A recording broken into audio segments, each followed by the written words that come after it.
ಗೌರವಾನ್ವಿತ ಪ್ರಶಾಂತ್ ಭೂಷಣ್ ಅವರೇ, ಡಾಕ್ಟರ್ ಮತೀನ್ ಅವರೇ, ಮೇಡಮ್ ತಾರಾ ರಾವ್ ಅವರೇ, ಎಫ್ ಪಾಷಾ ಅವರೇ, ಇಲ್ಲಿ ನೆರೆದಿರ್ತಕ್ಕಂಥ ಎಲ್ಲ ಆತ್ಮೀಯ, ನಾನು ಒಂದು ಹಳ್ಳಿನಲ್ಲಿ ಹುಟ್ಟಿರೋದು, ಮಧ್ಯಮ ವರ್ಗದ ಒಬ್ಬ ರೈತನ ಮಗ.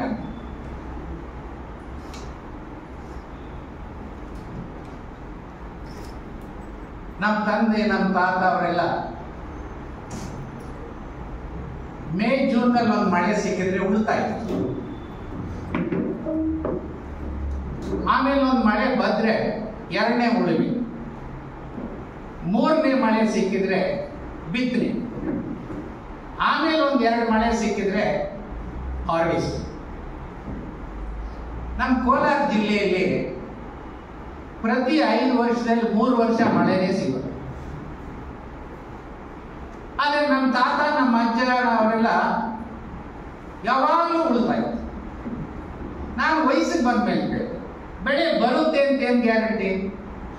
ಆದ್ರೂ ನೀವು ಉಳಿತದ್ದೆಲ್ಲ ಏನ್ ಮೂರ್ಖರು ಅಂತ. ಆಗ ನಮ್ಮ ತಾತ ಹೇಳ್ತಾರೆ, ಹಂಗಲ್ಲಪ್ಪ, ಬೆಳೆ ಸಿಗಲಿ ಸಿಗದೆ ಪ್ರತಿ ವರ್ಷ ಉಳಿತಾ ಇದ್ರೆ ಕಳೆ ಬೆಳೆಯೋಲ್ಲ, the weed will not grow.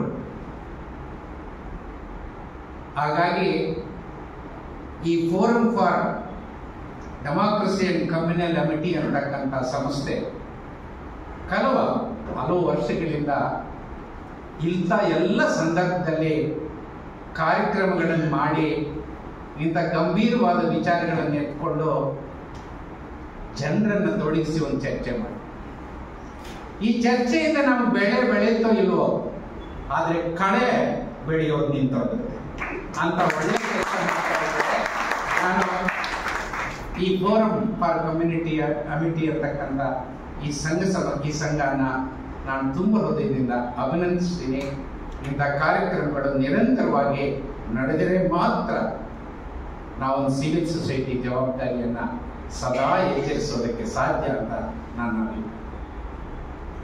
ಈಗಾಗಲೇ ಮಾತಾಡಿರ್ತಕ್ಕಂಥ ಎಲ್ಲ ಮಹನೀಯರು ಬಹಳ ಗಂಭೀರವಾದಂಥ ಉತ್ತಮವಾದಂಥ ಇವತ್ತಿಗೆ ಅವಶ್ಯಕವಾಗಿರ್ತಕ್ಕಂಥ ವಿಷಯಗಳನ್ನ ಇಲ್ಲಿ ಪ್ರಸ್ತಾಪ ಮಾಡಿದ್ದಾರೆ. ನಾನು ಅವೆಲ್ಲವನ್ನು ಮತ್ತೆ ಮತ್ತೆ ಹೇಳಕ್ ಹೋಗ, ನಾವೆಲ್ಲ ಸಂವಿಧಾನ ಜಾರಿಗೆ ಬಂದ್ರಂತ ಜನಿಸಿದ್ರು. We born after the constitution was implemented. ಹಾಗಾಗಿ ನಾನು ಈ ದೇಶದ ಬೆಳವಣಿಗೆಗಳಿಂದ ಚಿಕ್ಕ ವಯಸ್ಸಿನಿಂದ ಗಮನಿಸಿದ್ದೆ. ಗಾಂಧಿ ಸತ್ತಾಗ, ಎಮರ್ಜೆನ್ಸಿ ಹೇರಿದಾಗ, ಇಂದಿರಾ ಗಾಂಧಿ ಸತ್ತಾಗ, ರಾಜೀವ್ ಗಾಂಧಿ ಸತ್ತಾಗ, ಬಾಬ್ರಿ ಮಸೀದ್ ಧ್ವಂಸ ಮಾಡಿದಾಗ, ಈ ಎಲ್ಲ ಸಂದರ್ಭದಲ್ಲಿ ಈ ದೇಶದ ಸಾಮಾನ್ಯ ಜನರು ಈ ದೇಶನ ರಕ್ಷಿಸಿದರು. ಇವತ್ತು ಕೂಡ ಈ ದೇಶದ ಸಾಮಾನ್ಯ ಜನರು ಈ ಸರ್ವಾಧಿಕಾರ ಲಕ್ಷಣಗಳನ್ನು ಕಂಡು ಈ ದೇಶನ ಒಂದಷ್ಟು ಮಟ್ಟಿಗೆ ಉಳಿಸಿದ್ದಾರೆ ಅಂದ್ರೆ ಆ ಕಾಮನ್ ಮ್ಯಾನ್ಗೆ ನಾವೆಲ್ಲ ಸೆಲ್ಯೂಟ್ ಹೊಡಿಬೇಕು.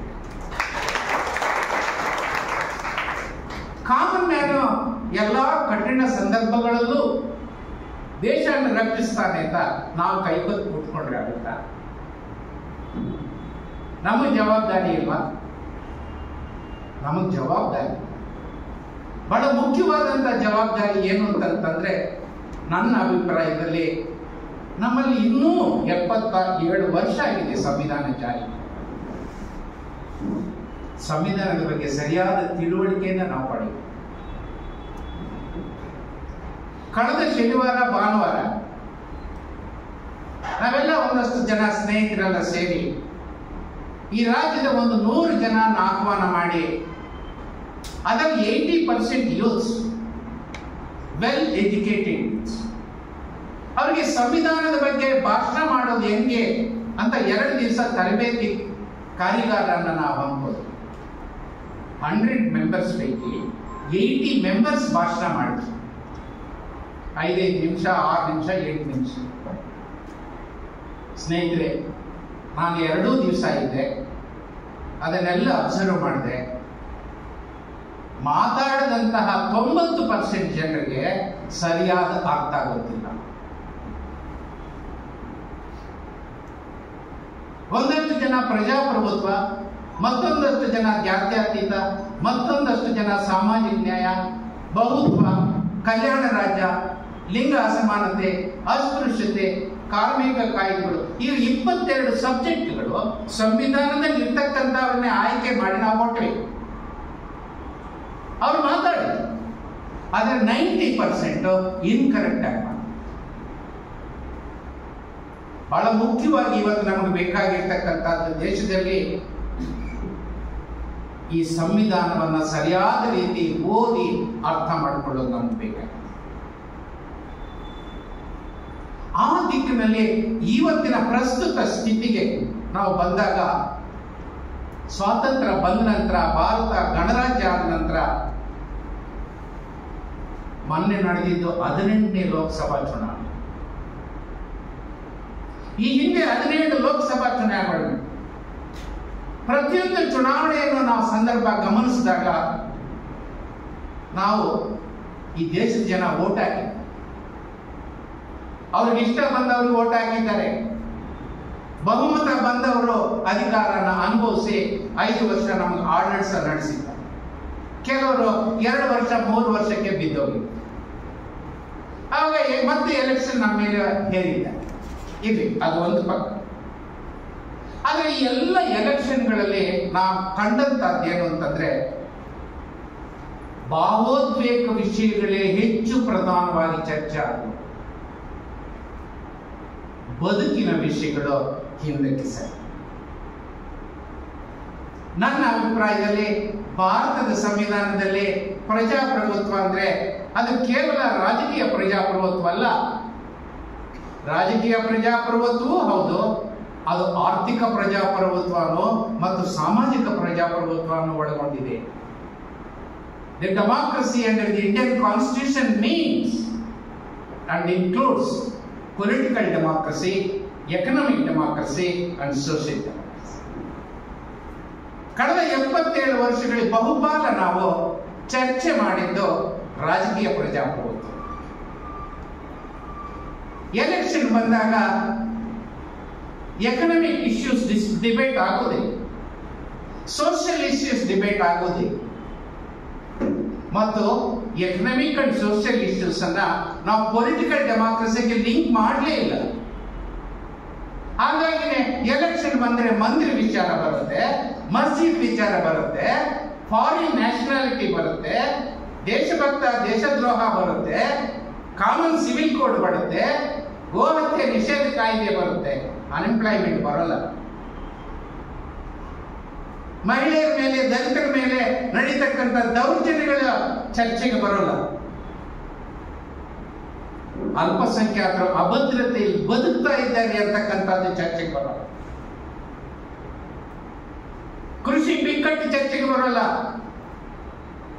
ಕೈಗಾರಿಕಾ ಬಿಕ್ಕಟ್ಟು ಚರ್ಚೆಗೆ ಬರೋದಿಲ್ಲ. ಆದ್ರೆ ಈ ಸಲ ಎಲೆಕ್ಷನ್ ನಲ್ಲಿ ಭಾವೋದ್ವೇಗ ವಿಷಯಗಳು ಬಂತು, ಬದುಕಿನ ವಿಷಯಗಳು ಸ್ವಲ್ಪ ಮಟ್ಟಿಗೆ ಬಂತು. ಈ ಎಲೆಕ್ಷನ್ ಇಂದ ಕಲ್ತಂತ ನಾನು ಪಾಠ ಏನು ಅಂತಂದ್ರೆ, ಭಾವೋದ್ವೇಗ ವಿಷಯಗಳು ಸೋಲನ್ನು ಅನುಭವಿಸಿದ್ವು, ಬದುಕಿನ ವಿಷಯಗಳು ಸ್ವಲ್ಪ ಮಟ್ಟಿಗಾದ್ರೂ ಗೆಲುವನ್ನು ಸಾಧಿಸಿವೆ.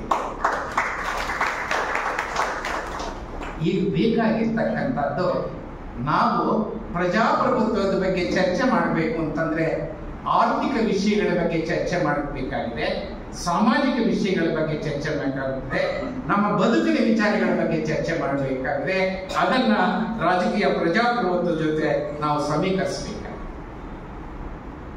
ಆ ಕೆಲಸ ನಡಿಬೇಕಾಗಿದೆ. ಯಾವತ್ತು ನಾವು ಬದುಕಿನ ವಿಚಾರಗಳಿಗೆ ಮುನ್ನೆಲೆಯನ್ನು ತರ್ತೀವೋ ಆವಾಗ ಭಾವೋದ್ವೇಗ ವಿಷಯಗಳು ತಾನಾಗಿ ತಾನು ಹಿಂದಕ್ಕೆ ಸರಿ. ಅದು ಈ ಎಲೆಕ್ಷನ್ ನಲ್ಲಿ ನಾವು ಕಲ್ತಂತ ಪಾಠ. ಎರಡನೇದಾಗಿ ಮೇಡಮ್ ಥಾಗರ್ ಅವರು ಹೇಳಿದ್ರು, 100ಕ್ಕಿಂತ ಹೆಚ್ಚು ಸಂಘಟನೆಗಳು ಒಟ್ಟಿಗೆ ಸೇರಿ ನಾವು ಜನರ ಮಧ್ಯೆ ಹೋಗಿ ಜನರ ಜೊತೆ ಕನೆಕ್ಟ್ ಆಗಿ ಜನರಲ್ ಅವೇರ್ನೆಸ್ ಕ್ರಿಯೇಟ್ ಮಾಡಿ. ಅದು ಸತ್ಯ. ನಾನು ಎಲ್ಲ ರಾಜಕೀಯ ಪಕ್ಷಗಳು ಮಜ್ಜಾಗಬೇಕು ಅಂತ ನಾನೇನು ಹೇಳ್ತಾ ಇಲ್ಲ. ನಿಮ್ಮ ಪಾರ್ಟಿ ನಿಮ್ಗಿರ್ಲಿ, ನಿಮ್ಮ ಪಾರ್ಟಿ ನಿಮ್ಗಿರ್ಲಿ, ನಿಮ್ಮ ಪಾರ್ಟಿ ನಿಮ್ಗಿರ್ಲಿ, ನಮ್ಮ ಪಾರ್ಟಿ ನಮ್ಗಿರ್ಲಿ. ಆದರೆ ನಾವೆಲ್ಲರೂ ಕೂಡ ಸಹ ಮನಸ್ಸಿನ ಪಾರ್ಟಿಗಳು, ಸಂವಿಧಾನದ ಬಗ್ಗೆ ಬದ್ಧತೆ ಇರ್ತಕ್ಕಂಥ ಪಾರ್ಟಿಗಳು, ನಾವೊಂದು ಕಾಮನ್ ಮಿನಿಮಮ್ ಪ್ರೋಗ್ರಾಮ್ಗೆ ಬರಬೇಕಾ ಬೇಡವಾ? ಇವತ್ತು ಇಡೀ ಕಾಶ್ಮೀರದಿಂದ ತಮಿಳುನಾಡುವರೆಗೂ ನೀವು ಎಲೆಕ್ಷನ್ ನೋಡಿ, ಅನೇಕ ರಾಜ್ಯಗಳಲ್ಲಿ ಕೊಯಲೇಷನ್ಸ್, ಅದು ಇಂಡಿಯಾ ಪರ ಆಗಿರ್ಬೋದು, NDA ಪರ ಆಗಿರ್ಬೋದು. ಕರ್ನಾಟಕದಲ್ಲೂ ಕೂಡ ಬಿಜೆಪಿ ಮತ್ತು ಜನತಾ ದಳ ಕೊಯಲೇಷನ್ ಅಥವಾ ಅಲಿಯನ್ಸ್ ಇಲ್ಲದೆ ಇದ್ದಿದ್ರೆ ಇಷ್ಟೊಂದು ಪಾರ್ಲಿಮೆಂಟ್ ಸೀಟ್ ಗೆಲ್ಲಕ್ಕಾಗ್ತಾ ಇದೆ. ಹಾಗಾಗಿ I am not advocating for a movement the merger of all anti BJP parties, but the parties who are secular, who are claiming to be in favor of social justice, who are claiming to be in favor of democracy, they need to come together and to emerge a common minimum program. On that basis, if you go to the people will definitely respond. That is the need of the hour. ಅದರ ಬಗ್ಗೆ ನಾವು ಚರ್ಚೆ ಮಾಡಬೇಕಾಗಿದೆ. ನಾವು ಜನಾಭಿಪ್ರಾಯನ ಹುಟ್ಟಾಕಬೇಕಾಗಿದೆ. ಆ ಮುಖಾಂತರ ಒಂದು effective, ಪರಿಣಾಮಕಾರಿಯಾದಂತ ಪರ್ಯಾಯನ ಜನರ ಮುಂದೆ ಕೊಟ್ಟಾಗ ಜನರು ನಮಗೆ ಖಂಡಿತ ಬೆಂಬಲ ಕೊಡ್ತಾರೆ ಅಂತಕ್ಕಂಥದ್ದು ಈ ಚುನಾವಣೆಗಳು ಸಾಬೀತಾಗಿದೆ. ಈಗಾಗಲೇ ಎಲ್ಲ ಸ್ಪೀಕರ್ಸ್ ಮಾತಾಡಿದಂಗೆ ನಮ್ಮ ಚುನಾವಣೆ ಪ್ರಜಾಪ್ರಭುತ್ವ ಅಂತಂದ್ರೆ ಚುನಾವಣೆಗಳು ಇಲ್ಲದೆ ಪ್ರಜಾಪ್ರಭುತ್ವ ಇರೋಕೆ ಸಾಧ್ಯನಾ? ಚುನಾವಣೆಗಳು ಅಂತಂದಾಗ ಅಲ್ಲಿ ಇವತ್ತು ನಮ್ಮ ದೇಶದಲ್ಲಿ ಏನಾಗಿದೆ ಅಂದ್ರೆ ಧರ್ಮದ ಪ್ರಭಾವ, ಜಾತಿಯ ಪ್ರಭಾವ, ಹಣದ ಪ್ರಭಾವ ಮತ್ತು ಮಸಲ್ ಪವರ್ನ ಪ್ರಭಾವ ಇವತ್ತು ಸೆರೆ ಹಿಡಿದಿದೆ. ಭಾರತದ ಚುನಾವಣೆಗಳು ಈ ಪ್ರಭಾವಕ್ಕೆ ಸಿಲುಕೊಂಡು ಇವನ್ನ ನಾವು ಹೇಗೆ ಹೊರಗೆ ತರೋದು? ಇದು ಬಹಳ ಮುಖ್ಯವಾಗಿ ನಾವು ಚರ್ಚೆ ಮಾಡಬೇಕಾಗಿದೆ. ಚುನಾವಣೆಗಳನ್ನ ಈ ವಿಚಾರಗಳಿಂದ, ಈ ಪ್ರಭಾವಗಳಿಂದ ಮುಕ್ತ ಮಾಡಬೇಕು. ಆ ಮುಕ್ತ ಮಾಡ್ತಕ್ಕಂಥದ್ದು ಅಷ್ಟು ಸುಲಭವಾಗಿ ನೀವು ಹೋಗ್ತಿರೋ ಇಲ್ಲವೋ, ಇವತ್ತು ನಡೆದಂತ 18ನೇ ಲೋಕಸಭಾ ಚುನಾವಣೆಯಲ್ಲಿ ಧರ್ಮನೂ ಬಹಳ ದೊಡ್ಡ ಪಾತ್ರ ವಹಿಸಿದೆ, ಜಾತಿನೂ ವಹಿಸಿದೆ ಮತ್ತು ಹಣನೂ ವಹಿಸಿದೆ ಅಂತಕ್ಕಂಥದ್ದು ಯಾರು ಮರೆಯುವುದು. ಬಹುಪಾಲು ಎಲ್ಲ ಪಕ್ಷಗಳು ಕೂಡ ಯಾರ್ಯಾರು ಗೆದ್ದಿದ್ದಾರೋ ಅವರು ಹೇರಳವಾದಂತಹ ಹಣನ ಖರ್ಚು. ಪ್ರಶಾಂತ್ ಭೂಷಣ್ ಅವರು ಮಾತಾಡ್ತಾ ಹೇಳಿದ್ರು 100 ಕೋಟಿ ಖರ್ಚು ಮಾಡಿ. ನಮ್ಮ ಕರ್ನಾಟಕದಲ್ಲಿ sir, in Karnataka there are us parliamentary segment where they have spent more than 200 crores. ಇದು ಪತ್ರಿಕೆಗಳಲ್ಲಿ ಬಂದಿದೆ. ಇದು ಇವತ್ತಿನ ಸರ್. ಎಲ್ಲಿಯವರೆಗೂ ಈ ಚುನಾವಣೆಗಳನ್ನ ನೀವು ಹಣದ ಪ್ರಭಾವದಿಂದ, ಜಾತಿ ಪ್ರಭಾವದಿಂದ ಮತ್ತು ಧರ್ಮದ ಪ್ರಭಾವದಿಂದ ವಿಮುಕ್ತಿ ಮಾಡೋಕೆ ಸಾಧ್ಯ ಆಗೋದಿಲ್ವೋ ಅಲ್ಲಿವರೆಗೂ ನಾವು ಯಶಸ್ಸನ್ನು ಪಡೆಯೋದಕ್ಕೆ ಸಾಧ್ಯ.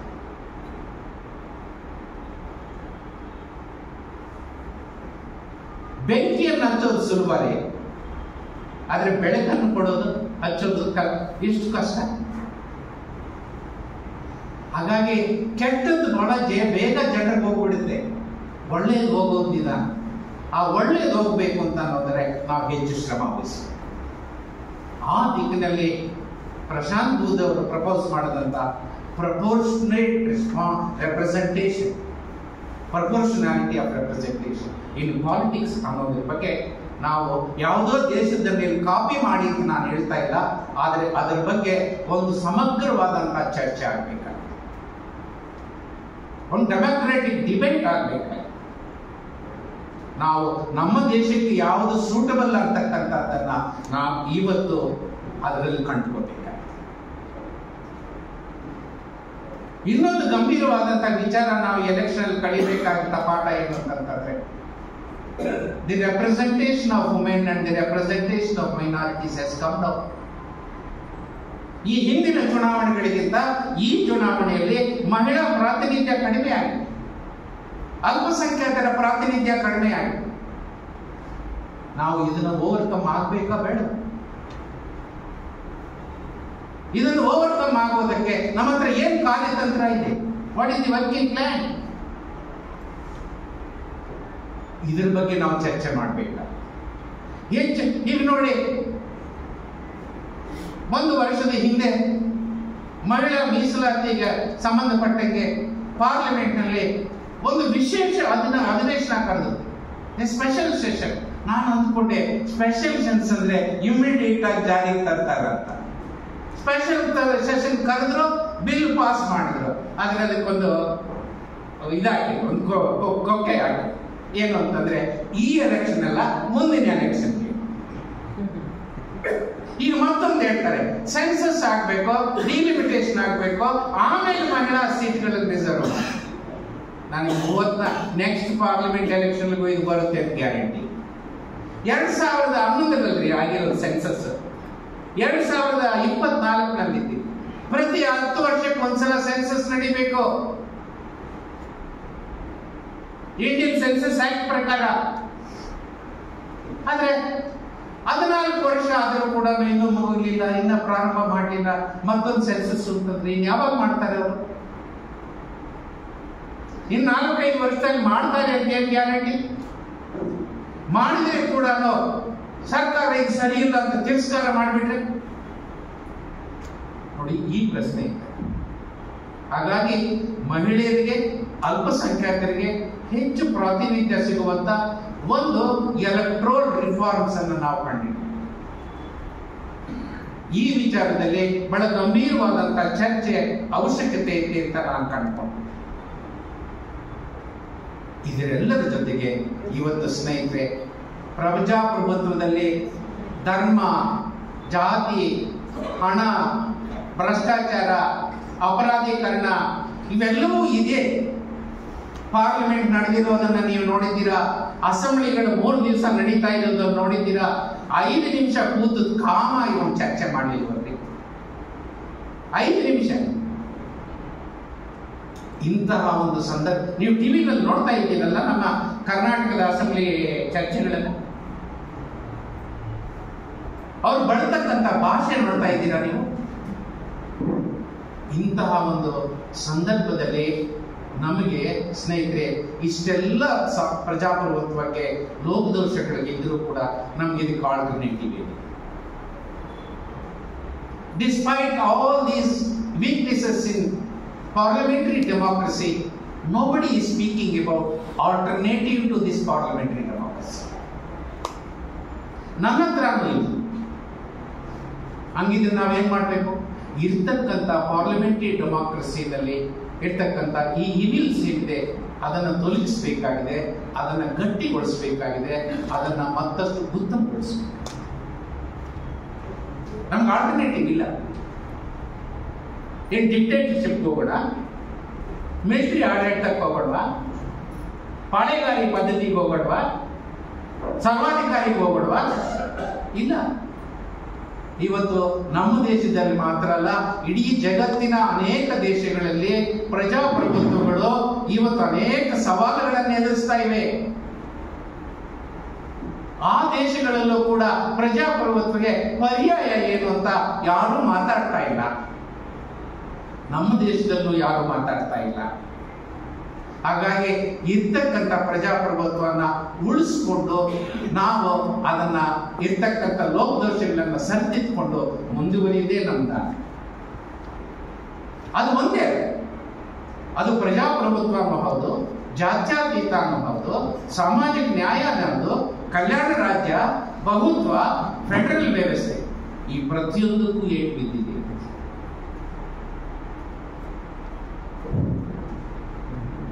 ಕೇರಳದಲ್ಲಿ, ತಮಿಳುನಾಡಿನಲ್ಲಿ, ತೆಲಂಗಾಣದಲ್ಲಿ, ವೆಸ್ಟ್ ಬೆಂಗಾಲ್ನಲ್ಲಿ, ಮಹಾರಾಷ್ಟ್ರದಲ್ಲಿ ಗವರ್ನರ್ಗಳು ಯಾವ ರೀತಿ ತಮ್ಮ ದರ್ಬಾರ್ನ ಇದು ಫೆಡರಲ್ ವ್ಯವಸ್ಥೆಯನ್ನು ಉಳಿಸ್ಕೊಳ್ತಕ್ಕಂಥದ್ದ. ಈ ರೀತಿ ಈ ಎಲ್ಲ ಸಮಸ್ಯೆಗಳ ಬಗ್ಗೆ ಮೊದಲು ಸ್ನೇಹಿತರೆ ನಾವು ನಮ್ಮ ತಿಳುವಳಿಕೆಯನ್ನು ಸ್ಪಷ್ಟಪಡಿಸಿಕೊಳ್ಳಬೇಕು.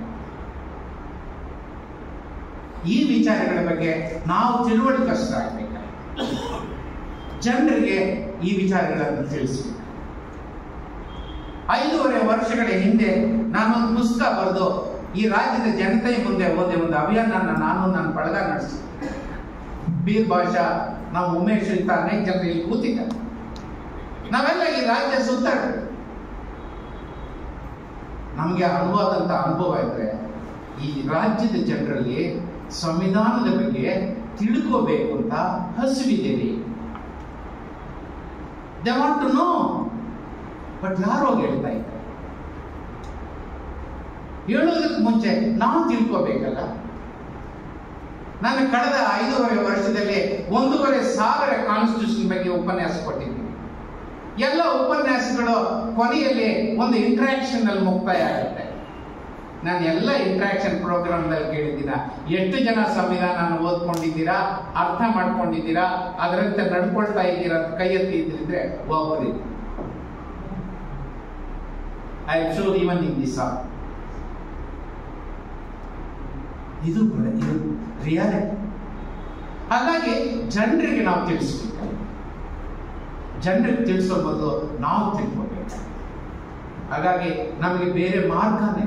The only path before us, all of us, is to walk in the constitutional. ಆ ಕಾನ್ಸ್ಟಿಟ್ಯೂಷನಲ್ ಪಾತ್ ನಿಮಗೆ ಪ್ರಜಾಪ್ರಭುತ್ವ, ಜಾತ್ಯತೀತ, ಸಾಮಾಜಿಕ ನ್ಯಾಯ ಎಲ್ಲವನ್ನೂ ನಿಮ್ಗೆ ತಿಳಿಸ್ಪಾಡಿಸಿ. ಪ್ರತಿಯೊಂದು ಸಂದರ್ಭದಲ್ಲೂ ಕೂಡ ನಾವು ನಮ್ಮ ಸಂವಿಧಾನದ ದಾರಿಯಲ್ಲಿ ಹೋದ್ರೆ ಎಂಥ ಕ್ಲಿಷ್ಟವಾದಂತಹ ಪರಿಸ್ಥಿತಿನಲ್ಲೂ ಕೂಡ ನಾವು ಸರಿಯಾದಂತಹ ನಿಲುವನ್ನ ತೆಗೆದುಕೊಳ್ಳೋದಕ್ಕೆ ಸಾಧ್ಯ. ಇಲ್ಲ ಅಂತಂದ್ರೆ ನಮ್ ಕನ್ಫ್ಯೂಷನ್, ದ್ವಂದ್ವ ಬರುತ್ತೆ, ಬೇರೆ ಬೇರೆ ಏನೇನೋ ಮಾತಾಡ್ತಾರೆ.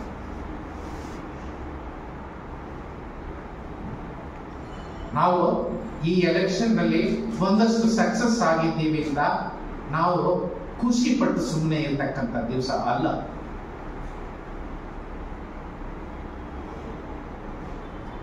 ಅದೇ ಬಿಜೆಪಿ ಅಧಿಕಾರಕ್ಕೆ ಬಂದಿದೆ, ಅದೇ ಪ್ರೈಮ್ ಮಿನಿಸ್ಟರ್, ಅದೇ ಮಂತ್ರಿಗಳು, ಅದೇ ಪಾಲಿಸಿ. ಏನ್ ಕ್ರಿಮಿನಲ್ ಅಮೆಂಡ್ಮೆಂಟ್ಸ್ ಆಕ್ಟ್ ಅನ್ನು ಹಿಂದಕ್ಕೆ ತಗೊಂಡ್ರವರು ಕನಿಷ್ಠ ಪಕ್ಷ ಪಬ್ಲಿಕ್ ಚರ್ಚೆ ಮಾಡಲಿ ಅಂತ ಡೆಫರ್ ಮಾಡಿದ್ರೆ ಇಂಪ್ಲಿಮೆಂಟೇಷನ್ ಮಾಡೋದನ್ನ, ಸಾಂಪ್ರದಾಯದಿಂದ ಡೆಪ್ಯೂಟಿ ಸ್ಪೀಕರ್ ಅನ್ನ ವಿರೋಧ ಪಕ್ಷದವರನ್ನ ಆಯ್ಕೆ ಮಾಡ್ತಾ ಇದ್ದಾರೆ. ಮಾಡಿಲ್ಲ? ನಾವೇನೇನೋ ಅಂದ್ಕೊಂಡ್ವಿ, ಇದು ಕೊಯ್ಲೇಷನ್, ಬೇರೆ ಬೇರೆ ಪಕ್ಷಗಳಿಂದ ಬೇರೆ ಬೇರೆ ಬೇಡಿಕೆಗಳಿರ್ತವೆ, ಎಲ್ಲ ಸರೆಂಡರ್ ಆಗ್ಬಿಟ್ಟಿದ್ದಾರೆ.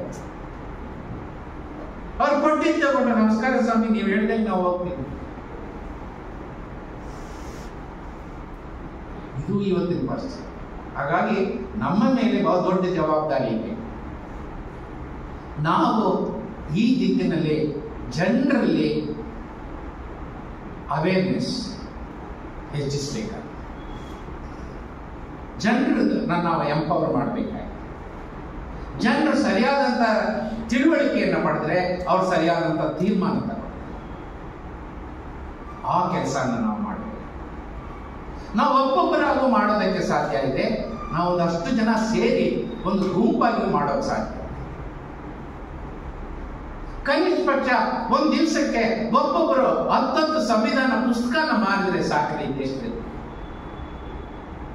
ಒಂದೊಂದು ದಿವಸಕ್ಕೆ ಕನಿಷ್ಠ 5 ಜನರಿಗೆ ಸಂವಿಧಾನದಲ್ಲಿ ಡೆಮಾಕ್ರಸಿ ಅಂದ್ರೇನೋ, ಜಾತ್ಯತೀತ ಅಂದ್ರೇನೋ, ಸಾಮಾಜಿಕ ನ್ಯಾಯ ಅಂದ್ರೇನೋ ನಾವು ನಮ್ಮ ಆ ತಿಳುವಳಿಕೆಯನ್ನ ಅವ್ರ ಜೊತೆ ಹಂಚಿಕೊಂಡ್ರೆ ಸಾಕು. ಪ್ರತಿ ದಿವಸ ಕರ್ನಾಟಕ ಅಸೆಂಬ್ಲಿನಲ್ಲಿ ಏನ್ ನಡೀತಾ ಇದೆ ಅದ್ರ ಬಗ್ಗೆ ನಾವು ಚರ್ಚೆ ಮಾಡೋದು ಬೇಡ. ಅದು ವಾಲ್ಮೀಕಿ ಹಗರಣ ಆಗ್ಬೋದು, ಮೂಢ ಹಗರಣ ಆಗ್ಬೋದು, ಚರ್ಚೆ ಆಗಲಿ, ತನಿಖೆ ನಡೀಲಿ, ತಪ್ಪಿತಸ್ಥರಿಗೆ ಶಿಕ್ಷೆ ಆಗಲಿ. ಇದ್ರ ಬಗ್ಗೆ ನಾವು ಕಾಂಪ್ರಮೈಸ್ ಹಾಕಬಹುದು. ಅದು ಆಡಳಿತ ಪಕ್ಷ ಆಗಲಿ, ವಿರೋಧ ಪಕ್ಷ ಆಗಲಿ, ನಮ್ಮ ಪಕ್ಷ ಸಂವಿಧಾನದ ಪಕ್ಷ. ಇದರ ಪರವಾಗಿ ನಾವು ಹೋಗ್ಬೇಕಾಗಿ. Let anybody come to the power, let them give administration according to the Indian constitution. Let them implement Indian constitution in letter and spirit. ಇದು ಇವತ್ತು ಬೇಕಾಗಿರ್ತಕ್ಕ. ಯಾಕೆಂದ್ರೆ ನಮಗೆ ಭಾರತದ ಸಂವಿಧಾನ ಬಿಟ್ಟು ಬೇರೆ ಪರ್ಯಾಯ. ಆ ರೀತಿ ಪರ್ಯಾಯ ಬೇಕು ಅಂತ ಅನ್ನೋದಾದ್ರೆ ಮುಂದೊಂದು ದಿವಸ ಯೋಚನೆ ಮಾಡಿ. ಆದರೆ ಇವತ್ತಿನ ಪರಿಸ್ಥಿತಿ. ಹಾಗಾಗಿ ಸ್ನೇಹಿತರೆ, ಇವತ್ತು ಈ ಫೋರಂನವರು democracy community communal army amity ಅಂತಕ್ಕಂಥ ಈ ಸಂಸ್ಥೆ ಇದೆ, ಒಳ್ಳೆ ಕೆಲಸ ಮಾಡಿದ್ದಾರೆ. ನೀವೆಲ್ಲ ಭಾಗವಹಿಸಿದ್ದೀರಾ. ಈ ಚರ್ಚೆ ಇನ್ನೂ ವಿಸ್ತಾರಗೊಳಿಸಬೇಕಾಗಿದೆ. ನಾವು ಜನರ ಮಧ್ಯೆ ಹೋಗಬೇಕಾಗಿದೆ. ಜನರ ಅವೇರ್ನೆಸ್ ಕ್ರಿಯೇಟ್ ಮಾಡಬೇಕಾಗಿದೆ. ಎಕನಾಮಿಕ್ ಇಶ್ಯೂಸ್ ಅನ್ನ ಫೋರ್ ಫ್ರಂಟ್ ಇದ್ದಾರೆ. ನಾನು ಕಳೆದ ಪಾಷಾ ಅವರು, ಮೇಡಮ್ ಕಾತ್ಯಾಯಿನಿ ಅವರೆಲ್ಲ, ನೀವೆಲ್ಲ ಡಾಕ್ಟರ್ ಮತೀನ್ ಇವರೆಲ್ಲ ಈ ಹಿಂದೆ ಒಂದು ಕಾರ್ಯಕ್ರಮದಲ್ಲಿ ಸುಮಾರು ಒಂದು 2 ವರ್ಷದ ಹಿಂದೆ ಹೇಳಿದ್ದೆ. ಆಗ ನಾನು ಅವ್ರಿಗೊಂದು ಮಾತು ಹೇಳಿದ್ದೆ. ಅವರು ನಮ್ಮ ತಿಂಗಳಿಗೊಂದು ಅಜೆಂಡಾ ಕೊಡ್ತಾ ಇದ್ದಾರೆ. ಆ ಅಜೆಂಡಾ ಸುತ್ತ ನಾವು ಗಿರ್ಗಿಡ್ತಾ ಇದ್ದೀವಿ. ನಾವೇ ಆಗಲಿ ಅವ್ರಿಗೆ ಅಜೆಂಡಾ ಕೊಡೋದು. ಈ ಎಲೆಕ್ಷನ್ ನಲ್ಲಿ ಅದನ್ನು ತೋರಿಸ್ತಾರೆ. ನಾವು ಅಜೆಂಡಾ ಕೊಟ್ರೆ ಅವ್ರಿಗೆ ಇಡ್ತಿರ್ತಾರೆ. ಅದು ಈ ಎಲೆಕ್ಷನ್ ಅಲ್ಲಿ ಕೊಡೋಕೆ ಸಾಧ್ಯ ಆಗಿದೆ. ಈ ಕೆಲಸ ನಾವು ಹೆಚ್ಚು ಮಾಡ್ತೀವಿ. ಅವ್ರೇನೋ ಒಂದು ಹೇಳ್ತಾರೆ. ನಂಗೆ ಅನೇಕ ಸಲ ಹೇಳಿದ್ದೀನಿ, ಭಗವದ್ಗೀತೆ ರಾಷ್ಟ್ರೀಯ ಗ್ರಂಥ. ನಾವು ಅದರ ಸುತ್ತಿದ್ದೆ ಒಂದೆರಡು ದಿವಸ ಆದ್ಮೇಲೆ ಅದು ಪಕ್ಕಕ್ಕೆ. ಆಮೇಲೆ ಬಿ ಮೀಟಿಂಗ್ ಅಂತ ಅದ್ರ ಸುತ್ತಿದ್ದೆ ಅದು ಸ್ವಲ್ಪ ಪಕ್ಕಕ್ಕೆ ಬರುತ್ತೆ. ಲವ್ ಜಿಹಾದಿ ಅದಾದ ನಂತರ ಇನ್ನೊಂದದ್ದು ಈ ತರ ದಿನಕ್ಕೊಂದು ಗರ್ ವಾಪಸಿ ತಂದದ್ದು. ಯಾವ್ದಾದ್ರು ಇಂಡಿಯನ್ ಯಾವ್ದು ಇರೋಲ್ಲ. ಯಾಕೆ ಗೊತ್ತಾ?